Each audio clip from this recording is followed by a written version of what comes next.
My daughter was a jinx. The first word she ever spoke, as a toddler, was die. No one took it seriously at the time, but the very next day, her grandpa was hit by a truck and killed. When my daughter started kindergarten, her second sentence was, "The snow by the door is red." Her grandma went downstairs for a walk and was instantly killed by a flower pot falling from an upstairs window, staining the white snow crimson. My husband was distraught. He wanted to get rid of our daughter. My daughter then uttered her third sentence, "Daddy, watch out for cars." My husband was terrified, not daring to step out of the house, but he tripped on a toy car in the living room, suffered a brain hemorrhage, and died on the spot. I cried, begging my daughter to shut up, to stop cursing her own family, but her expression remained cold, devoid of any remorse. "Mommy, don't go near fire." I completely broke down. On Christmas Eve, I climbed onto the rooftop. I didn't want to burn to death, so I chose my own way to die. But as I jumped, someone below was setting off fireworks. The brilliant fireworks exploded, hitting me, and I plummeted to my death amidst the shocked screams of onlookers. My daughter stood on the rooftop, watching me, her face utterly expressionless. Even in death, I couldn't understand why the daughter I had cared for so meticulously would curse our entire family. When I opened my eyes again, I was back to the day my daughter first learned to speak.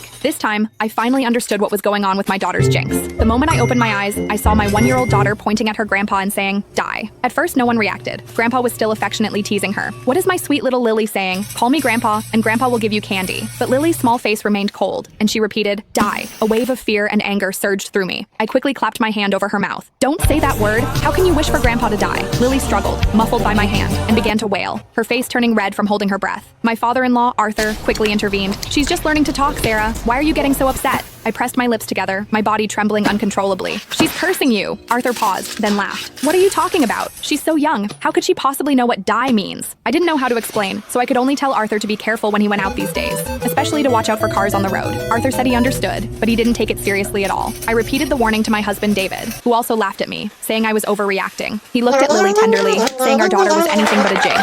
He even tried to comfort me. "Sarah, are you having postpartum anxiety? Maybe you should take a break and let my parents take care of Lily for a while." A sudden chill ran through me. I immediately shook my head. No, absolutely not. What if Lily cursed someone else when I wasn't around? But a sliver of hope remained in my mind. What if the previous incidents were just accidents? I hadn't let Arthur leave the house for days, and I'd even put away all the toy cars. I was terrified of a repeat of what happened to David in my previous memory. After a few days at home, Arthur got bored. "I'm just going for a walk in the garden downstairs. Don't you worry about it." I warned him repeatedly not to go anywhere near cars, but Arthur still had an accident. He missed a step while going down the stairs, tumbling all the way down. His head landed precisely on a protruding nail. Arthur died on the spot. When the ambulance arrived, they immediately called the funeral home. My mother-in-law, Martha, knelt beside Arthur, sobbing uncontrollably. How could this happen? But her usually kind husband was gone forever, unable to hear her cries. David rushed back from work, his eyes immediately red with tears. Yet, he calmly contacted relatives and friends, preparing Arthur's funeral. I held my innocent daughter, overwhelmed by guilt and self-blame. But Lily remained perfectly innocent, as if nothing had happened. I pinched her cheek, making her look at me. "Lily, tell Mommy, why did you say that word? Why did you have to curse Grandpa?" But my daughter couldn't answer. She cried even harder.